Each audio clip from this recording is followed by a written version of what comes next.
Terrific welcome to the Sheraton Kampala on this wonderful 30th day of August 2021, where we have a special delivery on enhancing climate financing and accountability for inclusive and sustainable economic growth, brought to you by the Civil Society Budget Advocacy Forum, CSBAG. And warm welcome, and I hope that you enjoy the time that you're here with us live on NTV. And like I said, brought to you from the heart of Kampala, that is Sheraton Kampala Hotel. My name is Gawai Tegule, and I'll be taking you through the next couple of hours as we explore the whole concept of climate financing and accountability. This is basically e-dialogue. That means that we shall have people who are on Zoom. We shall be showing them to you later, and then the rest of you who are with us on NTV. What's going to happen to, if you like, this morning? We're going to have a 5-strong panel, and that means we have experts from 5 different areas. We shall be hearing from the Ministry of Finance and Economic Planning and Economic Development, MOFPED. We shall be hearing from the Ministry of Water and Environment. We shall be hearing from the National Planning Authority. We shall be hearing as well from Oxfam Uganda, and we shall be hearing from the United Nations Development Programme. We shall be asking big questions. Is Uganda making the right decisions, the right judgment calls? And by the way, what is climate financing and accountability? What is it? How does it work? And why is it anyway? Big questions, but later on I'll be introducing my panel, and we shall be happy to welcome them when that time comes. For now, I would like to hear from the host in chief, and that is the Executive Director of CSBAG. I would like, with humility, to invite forward to tell us why we're here, to welcome us to this wonderful program. And on another day, I should have said our hands together, but this is, thanks to COVID, we're now doing everything scientifically. So this is a scientific conference, but wherever you are, you can applaud him as he slowly takes the podium. Mr. Julius Mukunda, we're happy to have you here. Please take the podium. Thank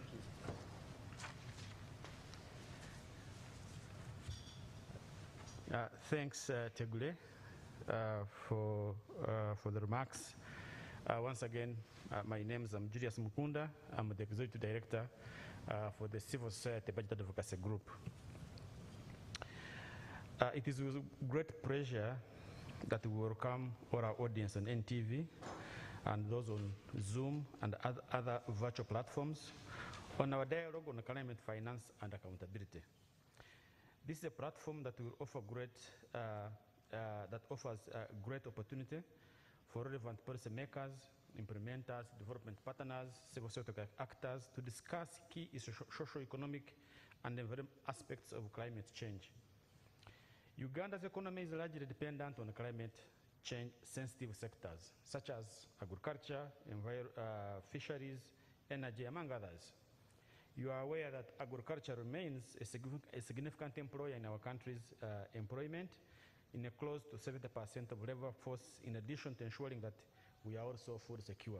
So it becomes imperative that when it comes to climate change, we do what it takes to ensure that agriculture remains resilient. If unchecked or left unchecked, climate change poses a very big threat to Uganda's economy. The national economic loss to natural hazards alone is estimated at $3.1 million US. It follows, therefore, that if climate disaster risks are not prevented and mitigated, they could slow down our economic growth. The negative impact of climate change has been witnessed in Uganda with varying magnitudes among different areas, which have experienced extreme climate change conditions. Extreme events leading to disasters such as floods, droughts, landslides have increased over the last years. Flooding, particularly in low-lying areas of the country, presents a larger risk. Each year, it impacts nearly to 50,000 people and costs over $62 million US. There are other issues that are really putting pressure on climate change: poverty, land degradation, rapid and unplanned urbanization since the 1960s, weak enforcement of building codes and zoning regulations. All these present additional challenges to the country's adaptation and resilience efforts. The country's debt limits available resources and thus ability to recover from disasters that can provide social protection. We have seen various public infrastructure investment worth of millions destroyed by extreme patterns of climate change. Breakdown in public infrastructure due to climate change shocks. For instance, floods could break down roads, bridges, which affect productive sectors, mobility, which will collapse schools and may reverse service delivery gains made by government. According to the wetland mapping exercise of 2018, wetland resources were noted to have reduced from 15% in 1994 to 10% of Uganda's area. Wetlands are a source of livelihood to the majority of Ugandans and hence directly contribute to National Development Plan, Vision 2040, and attainment of SDGs. However, wetlands are under a lot of pressure for conversion for industrial development, settlement, agriculture, sand, and clay mining. Most of these degrading activities are perceived to be of greater importance than wetland conservation itself. If the recent past climate change extremes like floods and drought have negatively affected citizens in their respective countries that have become culprits of these climate change calamities. For instance, floods and mudslides destroyed roads and bridges, which affect supply chains, hence destabilizing socio-economic development efforts. Other social infrastructure like schools, health facilities may equally be broken down by floods, which reverse the service delivery gains made by government. The recurring bursting of River Nyamamba in the Kasese district has left most of the public infrastructure like schools, health facilities, roads and bridges broken down, in addition to displacing surrounding residents. The tragedies faced by the Bududa district residents have seen multiple deaths and displacement of people. Without water due to acute water shortages, in addition to limiting meaningful economic activities in the sub-region. The need for the integration of climate change in development framework is therefore key and important, due to the fact that climate variability and change and the climate change responses and associated socio-economic development has an effect on the ability of countries like Uganda to achieve sustainable development goals. From the evidence discussed, climate change is no longer an environmental crisis, but rather an economic growth and development phenomenon. To this effect, it is necessary for Uganda to incorporate climate change priorities in its development plans and budget. This will, among other factors, drive Uganda towards the realizing of sustainable and inclusive growth and development. Today, we shall not only talk about the effect of climate change, but what we can do to be more resilient and adaptive as a country. We look forward to strategies that can promote accountability and financing to enforce actions that can help us deal with climate change. If we say we want to enforce environmental policies, what does it mean? Do we have enough resources to ensure that the machinery in charge of protecting the environment, like NEMA, is adequately financed to do its job? If you talk about enforcing physical plans so that people cannot build in wetlands, do we ensure that the structure in place by government is adequately funded to ensure that people do not encroach on wetlands? Importantly also, how do we educate our citizens the importance of ensuring that our environment is protected? Lastly, for us is also the question of demanding for accountability. We know we have resources that we have put in place. Are these resources being used adequately? We know we have institutions and systems in place to protect our environment. Are they working according to the law or the policies that have been put them in place? We therefore hope that this dialogue offers us a great opportunity to bring climate change discussions to the limelight and have a clear, specific plan and financing towards climate change investments. These should be completed with specific climate change accountability frameworks to ensure effective implementation of the climate change policies and regulations. Ladies and gentlemen, thank you so much for listening, and we look forward to a very fruitful discussion. I thank you.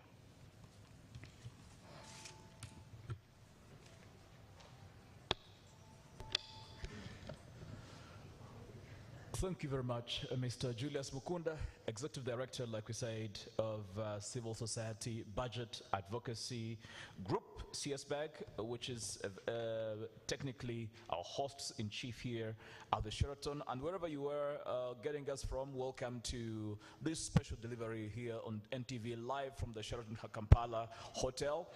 My name is Gawa Tegole, and I'm happy and privileged to be taking you through the next couple of hours with my very wonderful panel here. Allow me to just tell you who we are dealing with tonight here.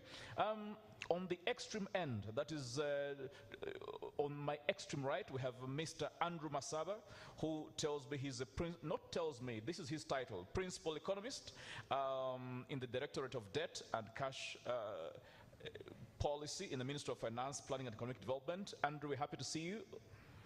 I hope your mic is on and working. Great. If you say hello, then I'll know the mic is very much on. Yes, good morning to the viewers. Great. Tell us a little about what you do at the Ministry of Finance. At the ministry, I'm deployed to handle public debt management in the Department of Development Assistance and Regional Cooperation.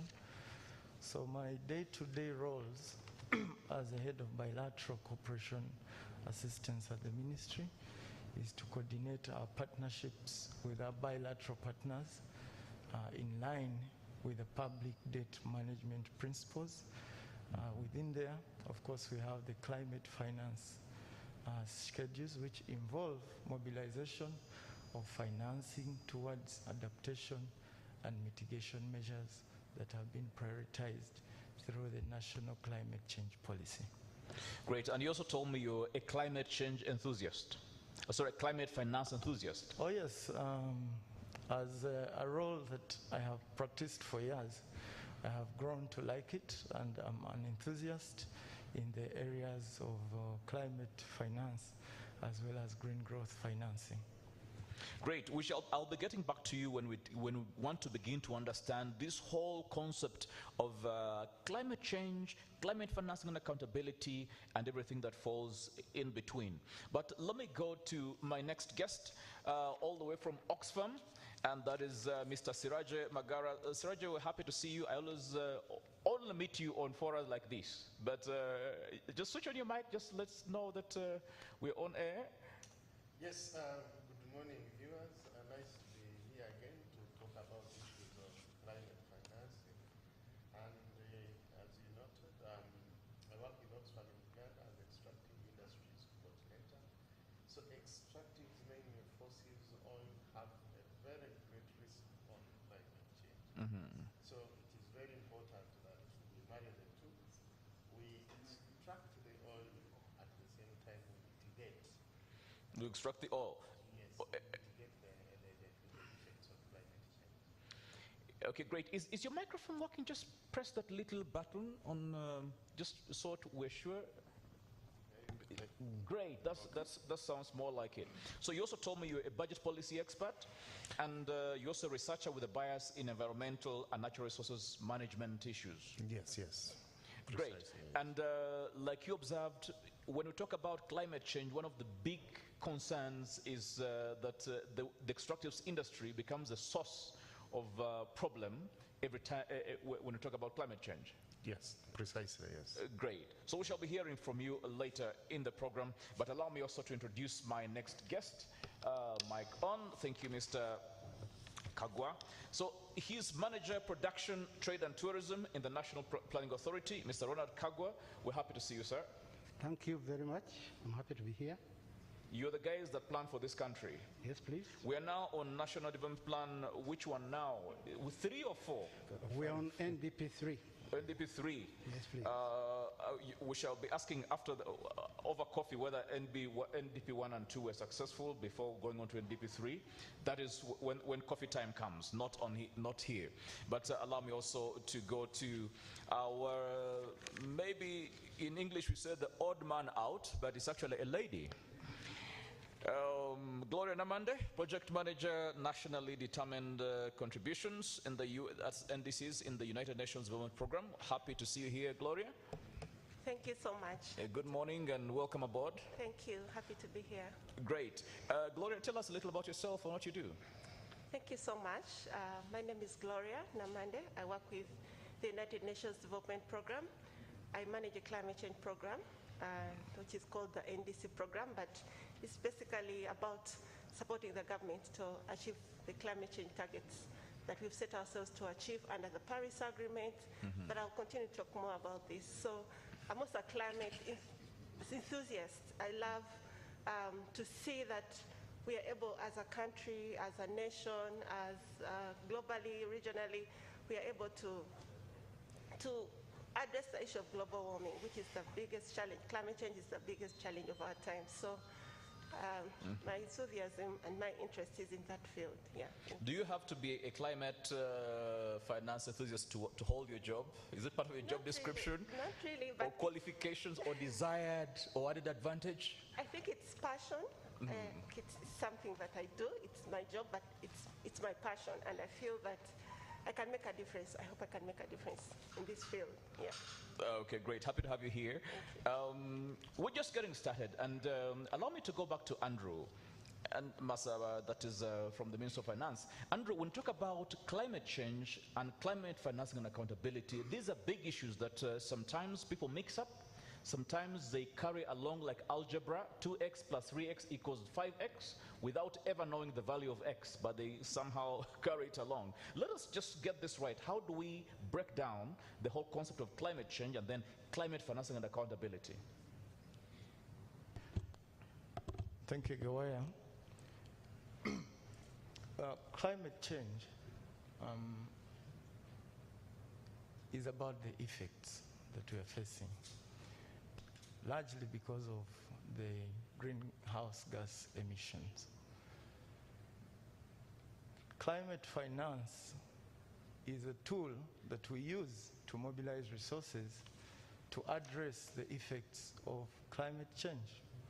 Now, when you speak to the experts, the scientists, they will tell you that climate change is of two forms.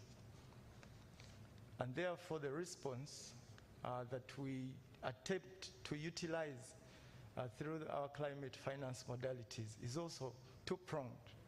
We have what we call adaptation finance, and then we have mitigation finance.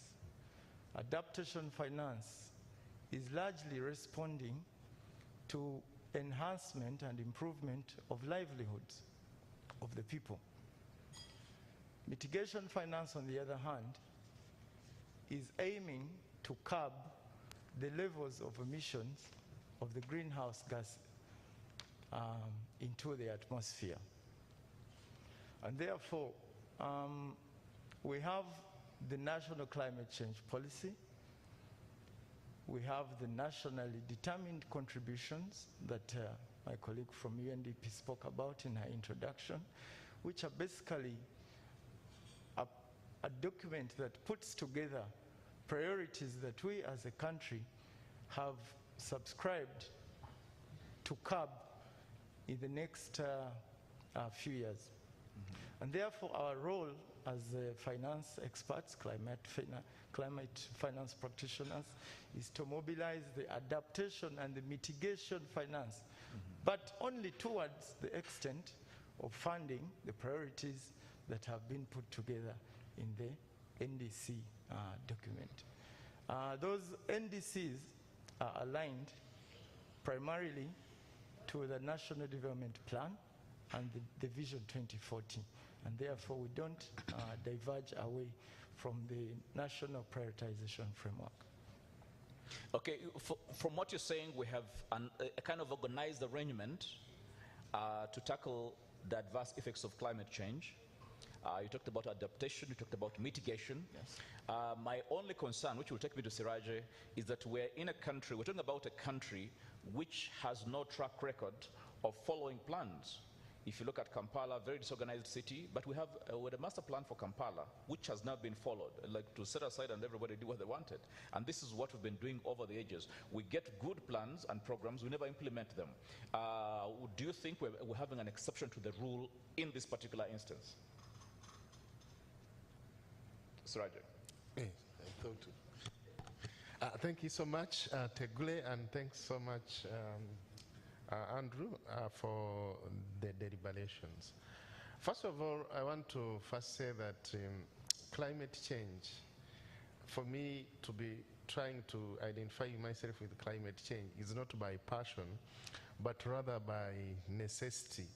I find it very, very disturbing that we are not paying attention to the critical problem that can wipe out the globe and even the humanity in a very short time. So when I get to see the impacts, the real impacts that climate change has the potential to cause to humanity, then I find I have no option but to identify myself and put my brains to the way how we can actually make awareness to the population and try to solve the problem before we are wiped out. Okay, just hold on to that thought. Let me take Ronald on that, just on that point.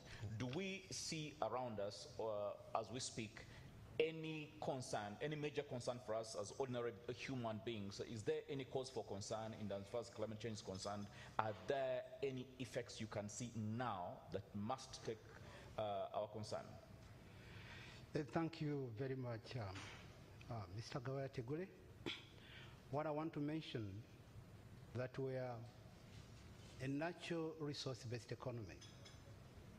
We depend on climate-sensitive sectors such as agriculture, tourism, even our works, the roads. All these are climate-sensitive. Therefore, climate change has affected our priorities as a country, our development targets. I'll tell you that in 2016, we had a drought, very big drought in this country. It caused a lot of poverty, food insecurity, and as a result of that, people sank in poverty. Poverty levels worsened. We moved from 19.5, which was the NDP2 target to reduce poverty, to 21.4. So climate change affects livelihoods, it affects human security. The floods, the generational power has been affected by these. The water levels have moved. You must have experienced, power, changes, partly because of the issues of climate change.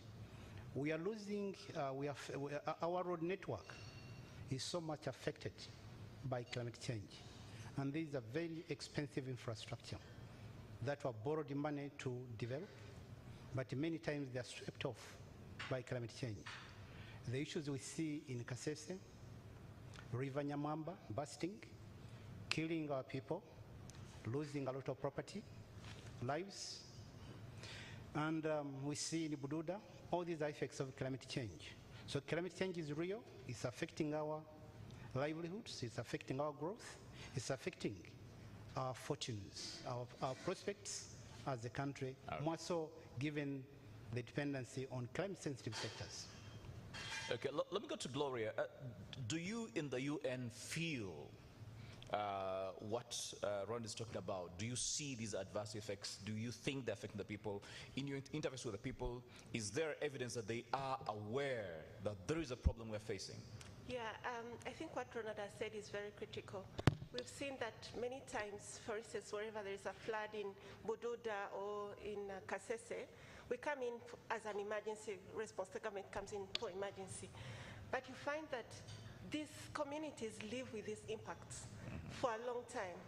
We should not look at it in form of an emergency because, for instance, when there is a flood, houses are swept out, the crops, livelihood is on a standstill, communities cannot survive, and the poverty levels have gone high. So these are critical issues. The awareness in the communities is, people know, because they have seen that the seasons have changed way back 20, 30 years back.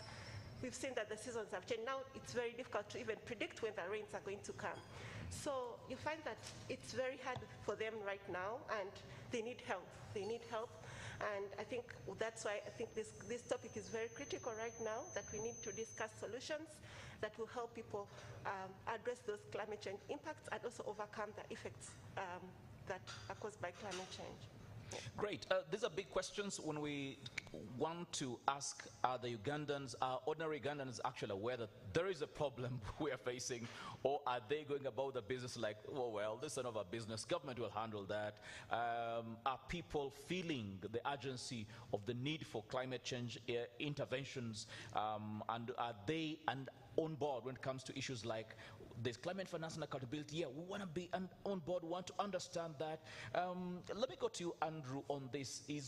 Are you as government in tandem with the people on this matter, or are you playing the ball in your own court, and that's all there is to it? I think it is very visible. The effects are all over. They are being felt by people. And when you talk of people, you don't differentiate between the communities and government. Government is made of people, and the communities are made of people. And we are living in the same environment. And so if you talk of effects of climate change, then we are speaking the same language. And exactly at that point is what makes an entry point for the kind of role that you're asking us to discuss here, climate change financing. It makes it very vital to both the communities and the government players to mobilize climate financing, you know? Otherwise, if we didn't understand that this is a real challenge in the communities, then all these efforts would not be justified. If I'm to give you a snapshot of the kind of efforts that are geared towards that, and the kind of sources and the kind of partners we're working with, to start with, there is the United Nations Framework Convention on Climate Change, where Uganda is a signatory, and it provides us opportunities for this climate change financing to solve the kind of problems that are being faced by the communities. Some of the opportunities include the Green Climate Fund. The Green Climate Fund is the largest fund that was put up to address climate change effects globally, okay? And if you're to ask me what we've done about it, we've already mobilized close to $80 million from this fund towards different interventions, largely adaptation measures that are prioritized through the policies by our colleagues, the Ministry of Water, on behalf of government. We have a pipeline of about 100 million plus, also trying to address problems that are not for government, but for the communities. And therefore that justifies my claim that the communities are speaking the same language with the government. We have the Adaptation Fund, which you may know. We've worked with them also to mobilize over 70 million so far. And also, last week we submitted a pipeline of 3 projects, one for Katonga, another from Pologoma, another for Obongi. This is to utilize the country allocation of about $20 million towards Uganda. That again justifies that we are looking at problems, and the solutions that we are providing are based on the kind of problems that are being faced by the communities. We have the Global Environment Facility. We've submitted proposals that address problems of communities, and since its inception, we've been able to access over $500 million from that. And the advantage with it is that once you access $1 from the global environment facility, then as a government, you have to get to generate an additional $5 million US dollars. For everyone, you have to generate an extra 5. All these are examples I'm giving you just to show you that the kind of work we are engaged in is targeted towards generating solutions for the kind of problems that in society, and they're not desk problems. Beyond that, of course, we look at the private sector to also play a role. There are equity stakes that we've accessed from some of these funds, and we've encouraged and exposed the private sector to them, and we expect that over time, the problems in society should be solved. So you're saying that we're seeing a two-pronged approach: international mobilization of funds, and then local mobilization as well. Yes. Has Uganda been faithful to its quota? Oh yes. If I'm telling you that we've accessed 500 million, then you should be able to do the maths and know that the 6 multiple, the effect of the 6 multiple should have been done by the country. For example,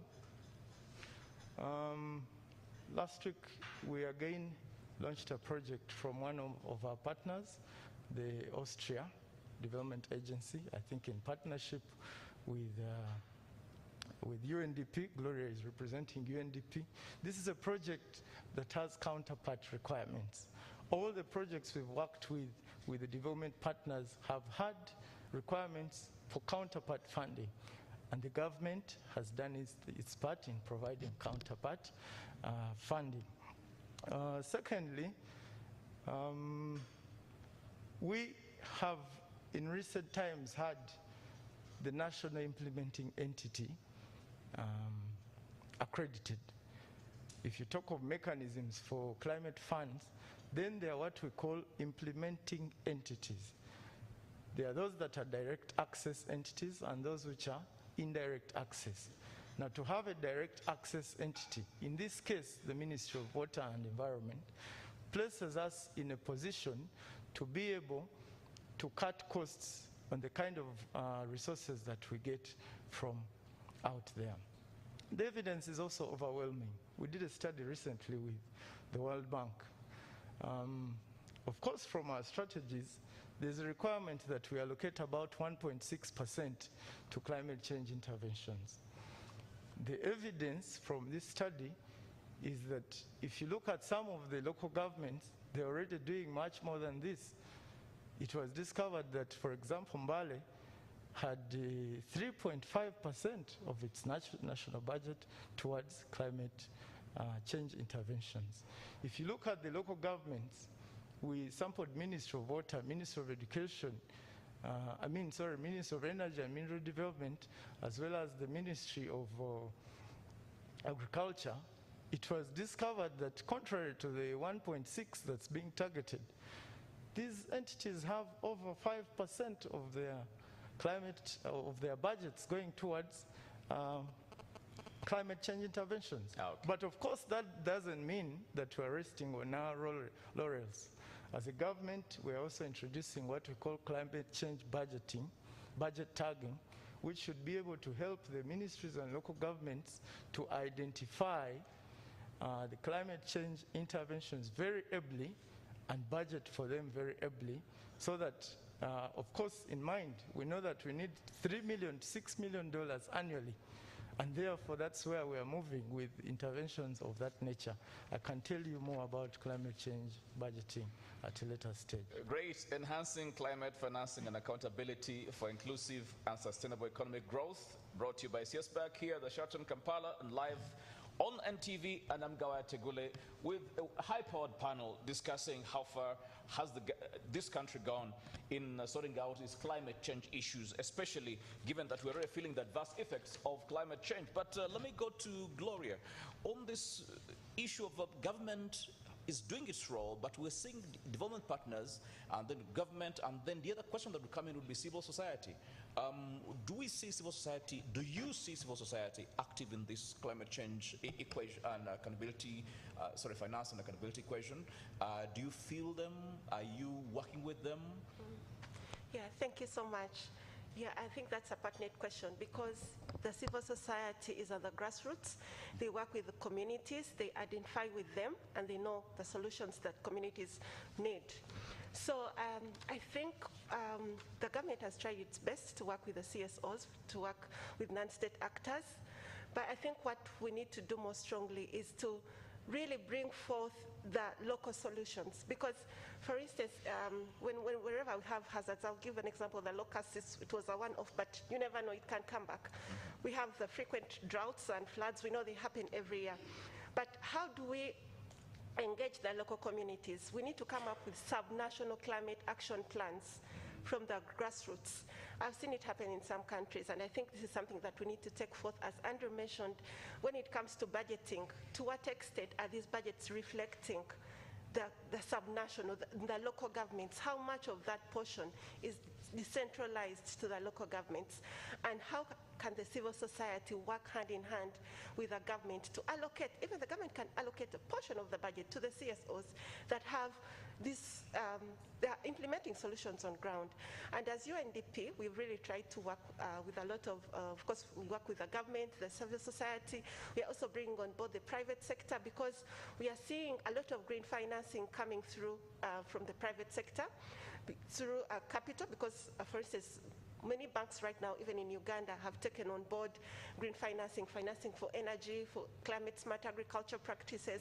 So you find that we need to have like an integrated approach. From the, as Andrew mentioned, the Green Climate Fund allocated $100 billion to developing countries annually. But if you look at the portion that has been accessed by Uganda, it's just a drop in the ocean. It's not even a third of it. Where's the problem? So I think... or is there a problem? Yes, I think what we need to do as the country, and I think Andrew alluded to that, we need to have kind of a blended finance system where you look at how much is coming in from the public sector, how much budget allocation can the government put forward, and how that can help even in de-risking private sector investments. For instance, I'll give you an example. Many companies in energy are now struggling. You find that our electricity connection rate right now, I think, is about 50%, but on-grid connection, I think it's almost 30%, and most of the solutions are coming in the off-grid, like solar, biogas. You know, these are solutions that the communities would be able to access, but they don't have finance. So I think what we need to do is to see how do we bring on board, say, grants? The government brings in grants to de-risk the private sector, to put in an enabling environment, which has been really put forth because we have the climate change policy, which is now a climate change act. We have the national determined contributions, the green growth strategy. I think we have the policy framework in place. But now what we need to do is to ensure that at sub-national level, we come up with innovative business models and solutions to bring forth private sector, to work with the civil society, and to come up with those pipelines of projects that are able to create a meaningful impact on the communities. Yeah. Okay, let me go to Ronald. As the National Planning Authority, we're seeing here an issue coming up in terms of government on one hand, then civil society on the other. And let's just say that things have not always been very, very nice. Relations have not always been very, very cordial and courteous between government and civil society. As National Planning Authority, how do you work these into the same matrix and saying government and civil society all have a role to play? If it comes to accessing finance, they should all be facilitated to access and play their roles as defined in whatever mandate might have been agreed upon. Is this a feasible option, or we're really talking about a sandcastle? Thank you once again. Development is a multi-pronged, approach. Attainment of development requires, partnerships, public-private partnerships. State actors and non-state actors all have to come on board. the civil society organizations have got a special role to play. One, they participate in the mobilization of resources, which supplement, government, offers or government budgets. Of course, government is constrained, so the civil society brings in some additional resources, and they've actually been able to mobilize quite some amount of resources, which are used, in management of climate change effects. The civil society also, we are here because of civil society. Civil society invited us. This study was done by civil society. I know of many civil society organizations that have undertaken studies which have generated so many policy issues which are attended to by government. And civil society raises awareness. It reaches where government does not reach. It puts government to task in ensuring accountability. I know that CSBAG, Accord, and many others interrogate our budget to see to what extent is it climate change sensitive. And quite a lot of information is generated which influences the policy, planning, and many government programs have changed as a result of the intervention of civil society. Let me just hold on to that. Let me also take on Siraja. Siraja, is what Ronald is alleging actually feasible or true or practical? Does government actually listen when civil society makes interventions, policy interventions, and says we have an alternative to this, we have reservations about this and that, and we suggest that this and that be done? Does government listen? Can government listen? Can this government listen? Thank you, Teguli, and fellow panelists. I think listening or not listening, my specific problem with government is on how it has handled climate finance as a problem. He has already enumerated how climate change has really affected our economy and how we should treat it as a serious economic problem rather than just treating it as an environmental matter. We had ambitions of becoming a middle-income status country. And for me, deep in my heart, I know one of the reasons why we could not achieve that, climate change is partly to blame.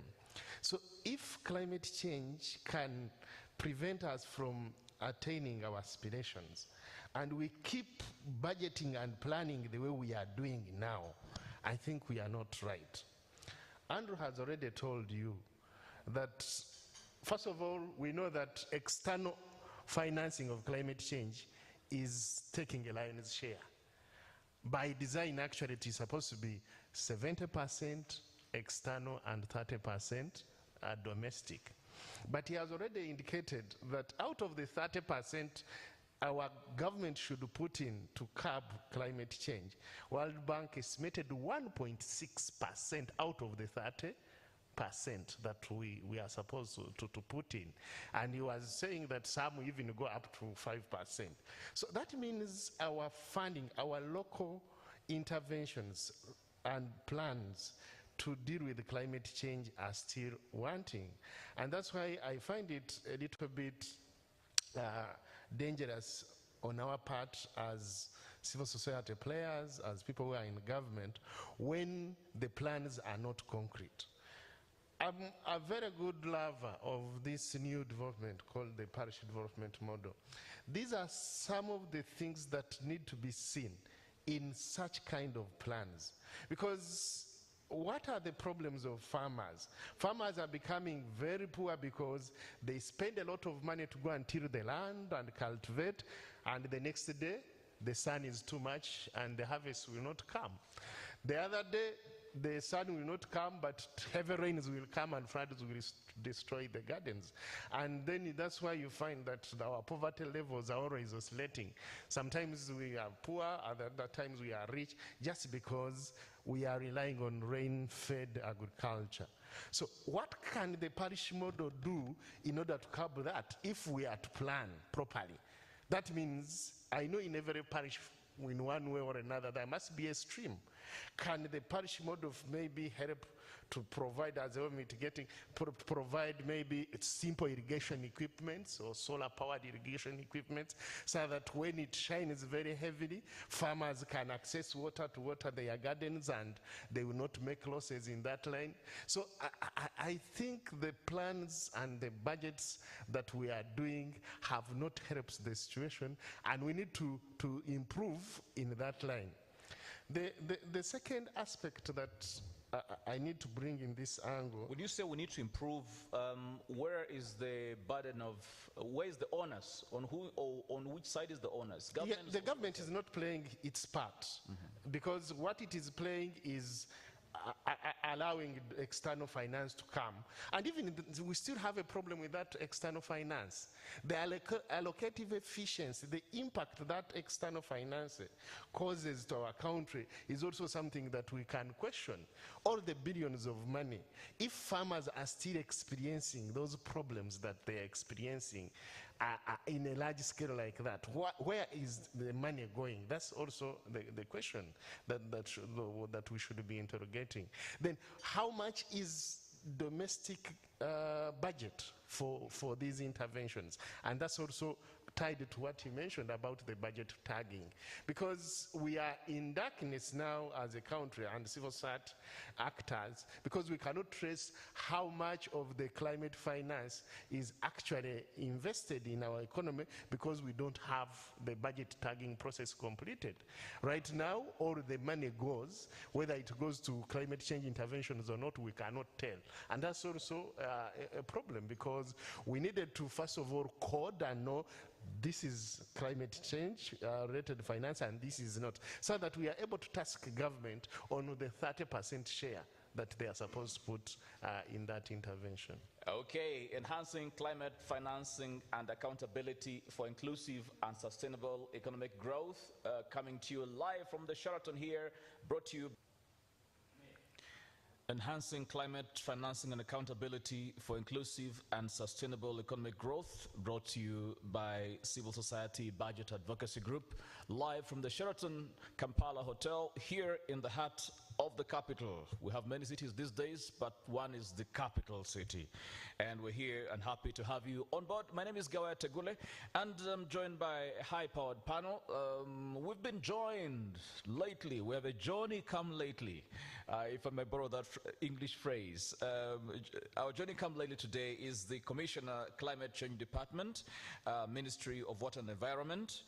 He's a person who is very, very seasoned when it comes to climate change, climate financing and accountability, and we're happy and very humbled to have Mr. Bob Natifu on the panel with us. Bob, welcome, and happy to see you. Thank you, Darren. Just a quick about yourself, your background in these matters of climate change and financing. So thanks very much, Gawaya, and good morning, viewers. My name is Bob, as you said. I work as the Acting Commissioner Climate Change in the Ministry of Water and Environment. Largely, what we do is coordinate national climate response. So then the question will be, what does that mean? Literally means that several sectors have a responsibility. All of us have something to do, so then government has to ensure that that coordination is done effectively at a particular center if we are to contribute to the climate goals that we've set ourselves to achieve. Does that come easy or not? I think that's a discussion that we can take forward, and I'm here to kind of give a few insights into what is it that we are doing, and probably what we can learn moving forward in addressing climate change. Great, and the panelist next to Bob is Gloria Namande from the United Nations Development Program, UNDP. We also have Mr. Ron Kagwa from the National Development Program. We have Siraje Magara from Oxfam, and of course, Mr. Andrew Masaba, who, like we told you earlier, is from the Ministry of Finance, and where he's a principal economist and a man who is well versed with what is going on, because of the guys who handle the monies anyway. Without them, everything goes becomes a little difficult because they hold the purse. But Andrew, before we went for the break, we were agreeing, at least we're in agreement, that we're already feeling the adverse effects of climate change. And that therefore the issue, like Saraja pointed out, the issue of climate financing is not just a matter of passion alone, it's also a matter of necessity, because either that or our goose is cooked. But you're saying that government is doing all it can from your perspective. But what I wanted to find out is, how has been your interface with the civil society? Are we seeing a close partnership? Are we seeing a marriage of convenience, or are we seeing a mutually beneficial partnership and things actually working? Thank you. I think from the government side, we are open to a symbiotic relationship. But Siraji here wants to spoil it, I can see. So allow me first correct something that he has played with.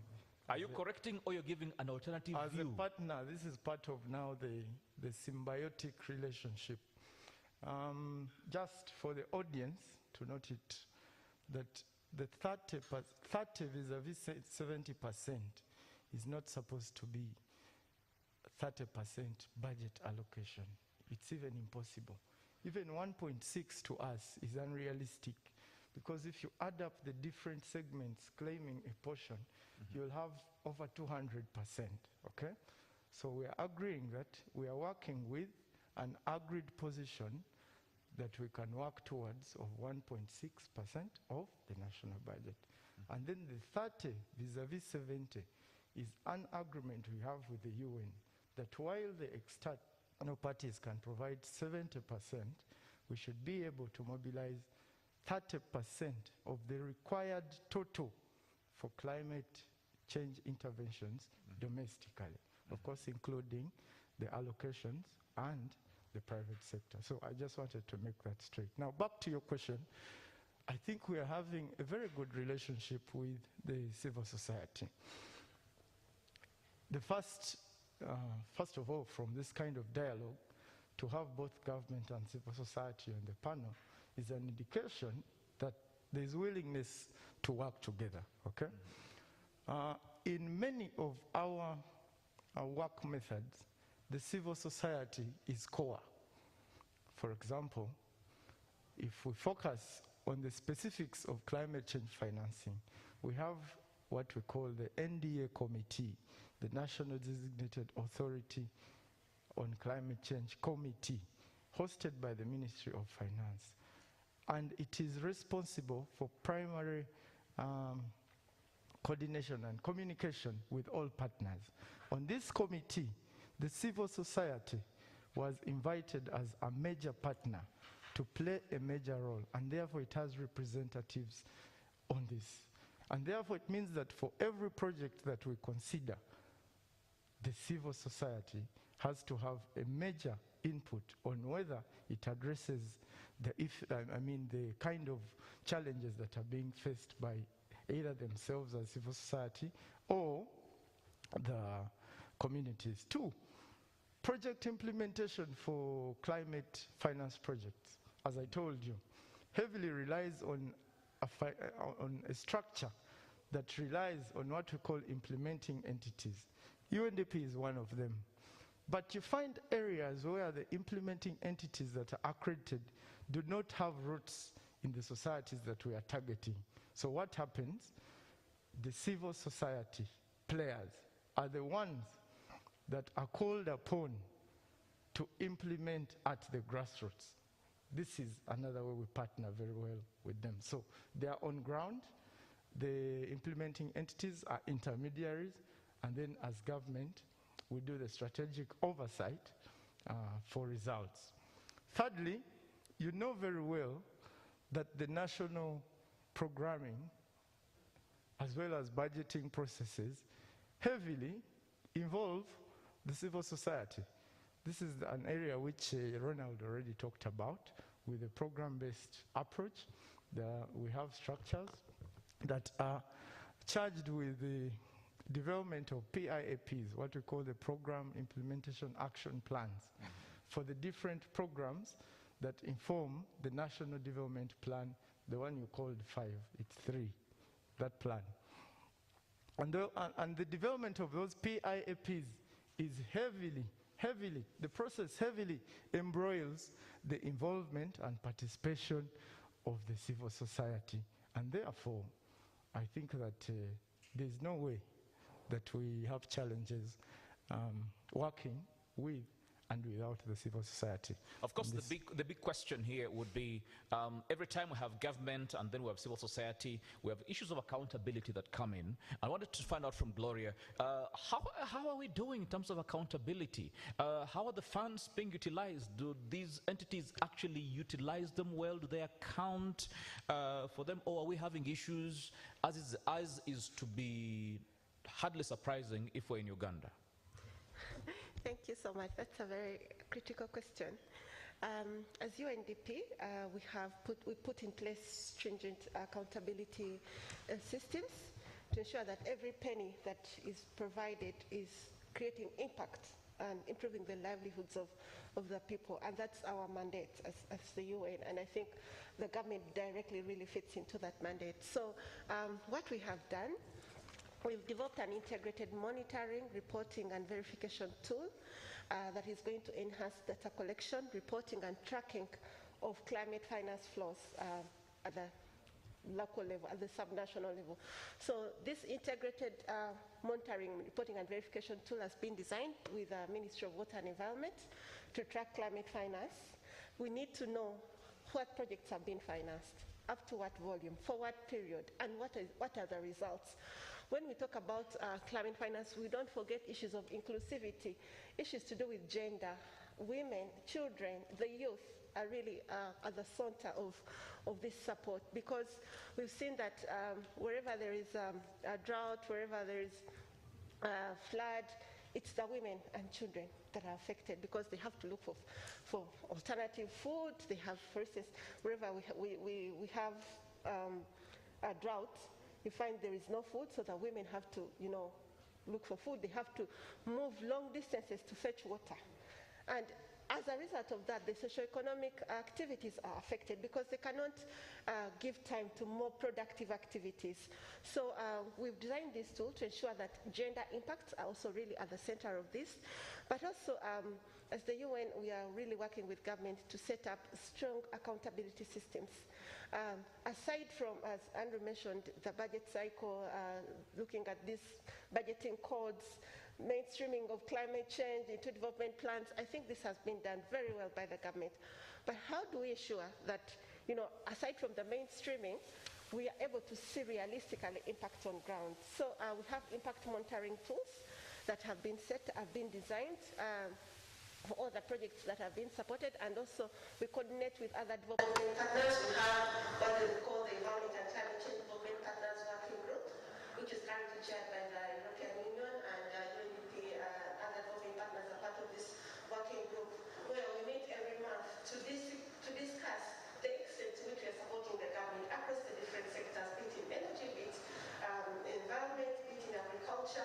So in this forum, we're also making sure that the donors are taking account of each other. But also, we have consolidated support. I think there is need to have joint support for all these different programs we have. We have what we call the NDC Partnership Plan, where all development partners are contributing towards the 5 outcomes under that partnership plan to support the government in achieving its climate change targets on both adaptation and mitigation. I'm not going into the details of that, but we're ensuring that every quarter we give accountability. What extent are we being able to achieve those outcomes under the partnership plan? And how is the government really contributing towards this? I think that is what is very crucial, really, to see that the support provided by development partners is complemented by the support from government.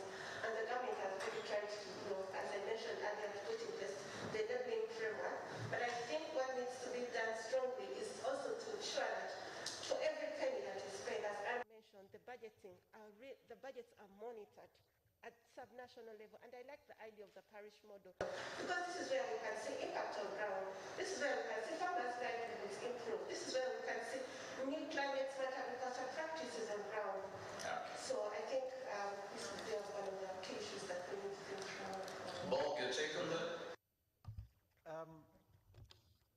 First, let me try to correct or to provide some more insights into what Andrew eloquently put forward in terms of the relationship between the government and civil society organizations and how we develop policy, for example.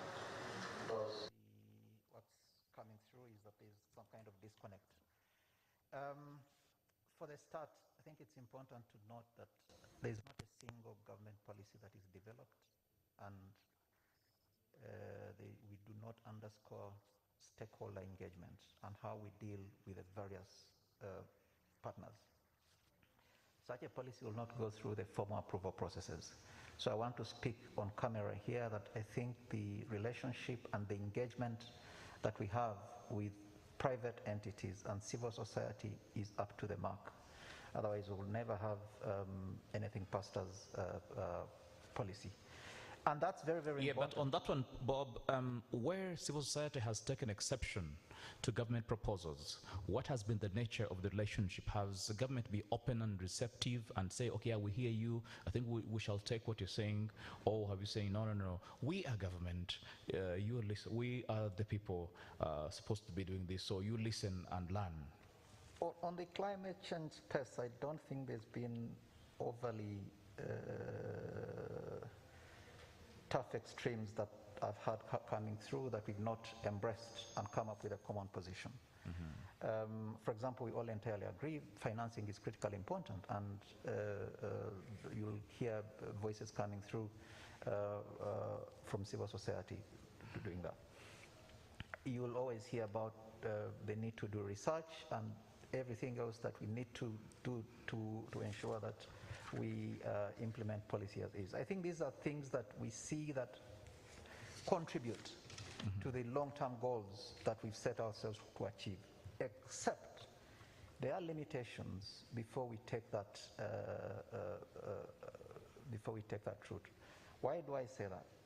At the time I came in, and apologies I came in a bit late, the conversation in the room was around asking people what the various financing mechanisms are. Maybe the other question we should have asked as a follow-up is why, for example, do we need these financing mechanisms?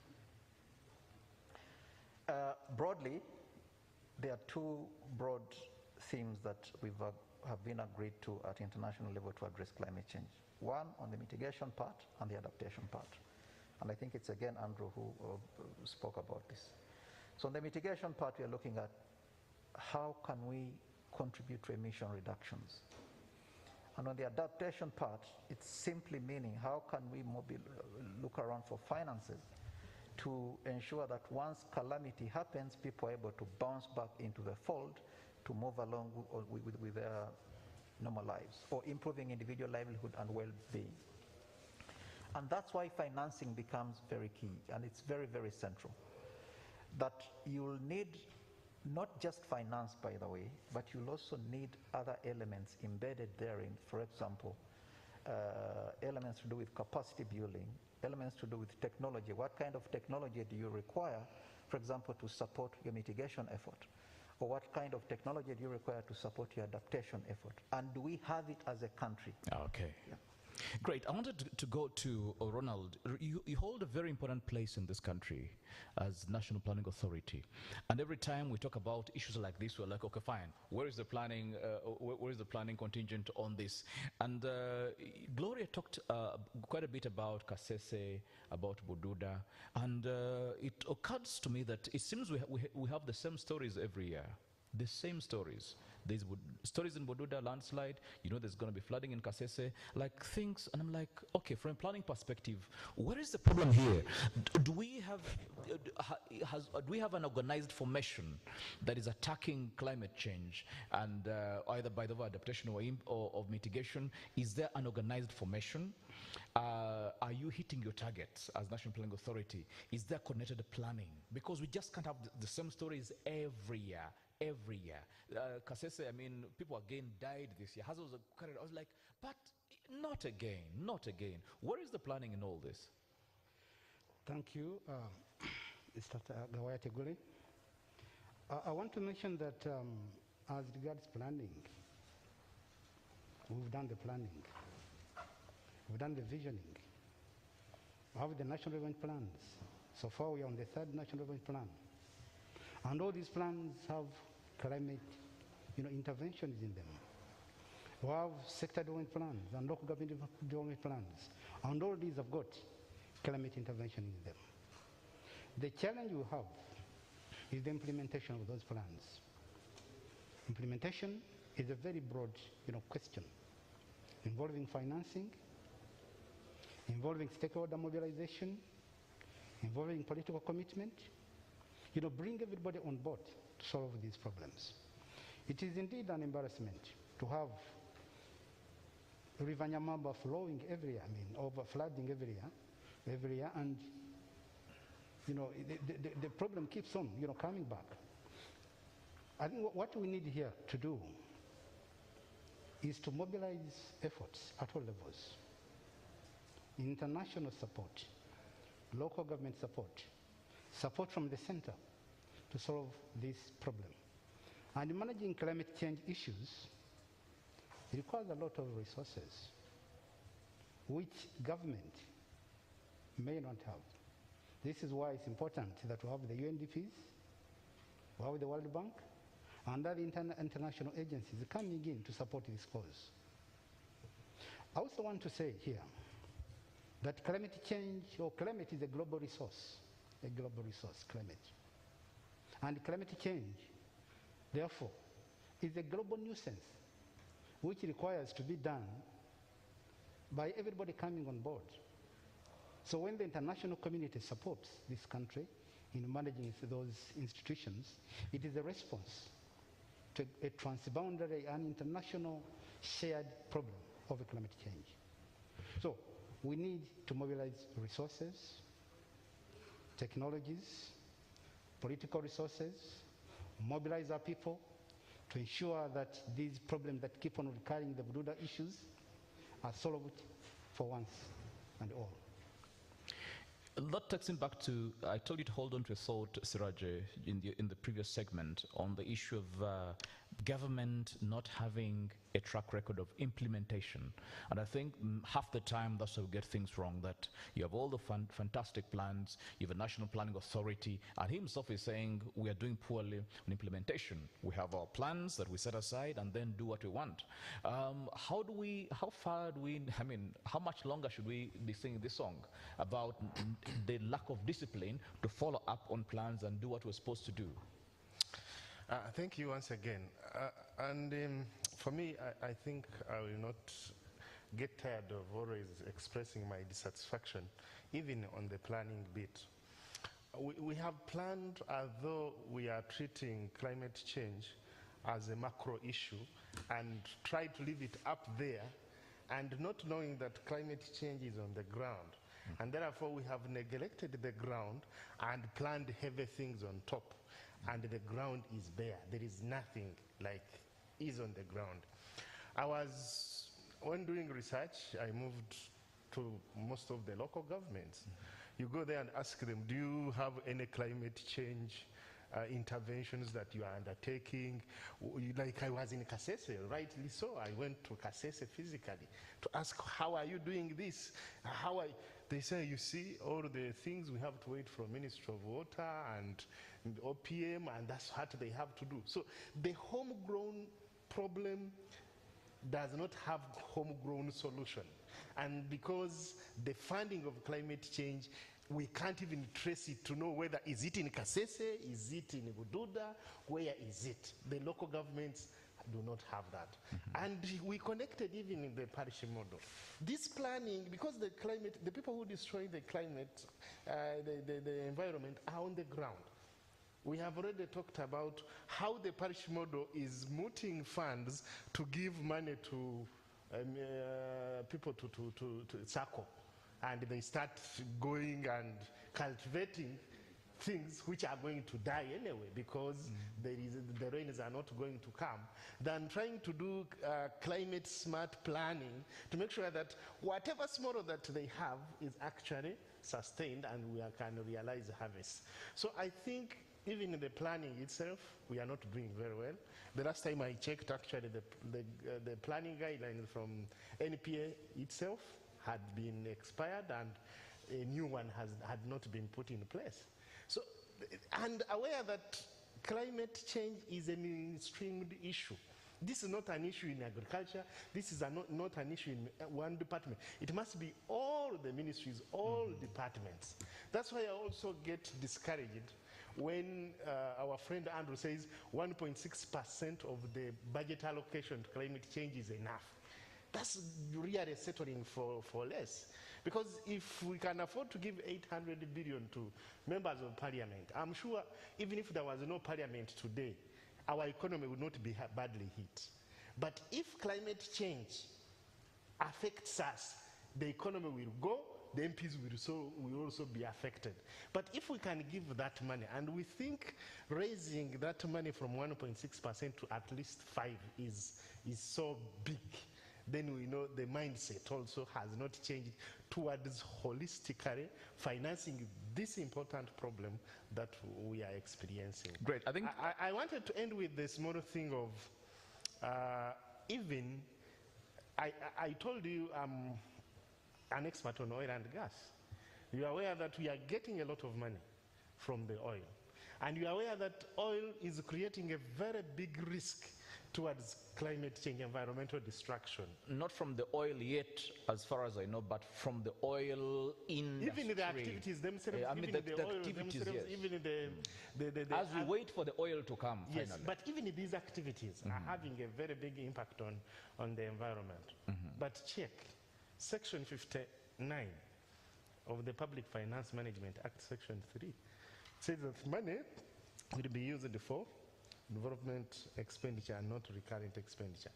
And it is not clear on whether they will use that part of the money actually to mitigate the impacts that the sector will create. So that means we don't have that kind of awareness to know that this is a very big elephant in the room, and therefore we need to get out all our munitions ready to fight it, including better planning, better budget allocations, so that we all get this problem out of place. I know we cannot eliminate it, but we can deal with it decisively. Okay, these are policy issues, and which brings in Bob directly. Two issues coming through. One, planning doesn't seem to be mainstreamed in as far as climate change is concerned from his submission, but also two, I think they bring on the common man on board, bring him on board, making sure that they are part of the, I mean, if they're part of the problem, they better be part of the solution if we're going to solve that equation.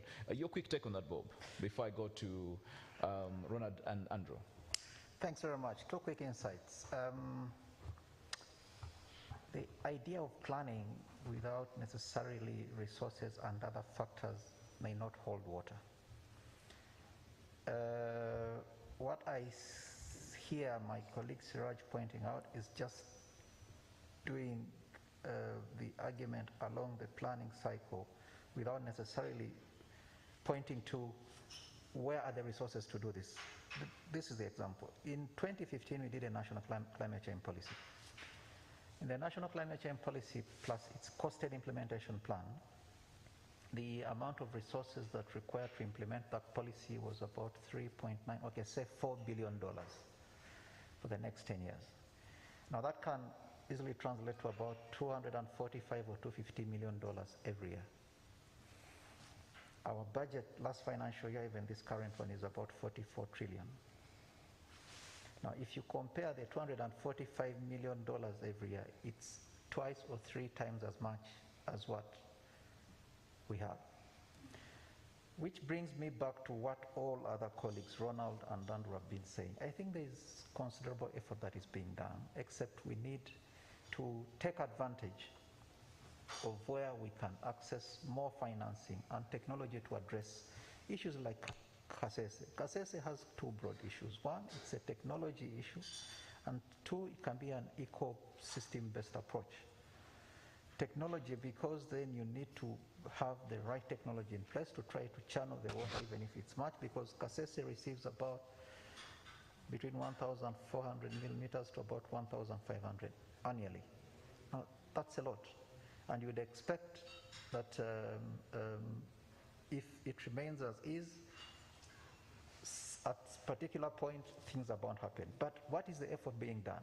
Besides the technology, there's a lot of restoration and working with the communities going around. And this brings me to the point of working with communities. If Kasese receives that amount of rainfall in a year, and the ecosystems are being degraded by the local people, the amount of rainfall that is coming through that, of course, the runoff is going to increase and by extension lead to the challenges that we are talking about. So I think we need to work with civil society to ensure that we engage more closely the common man, as you said,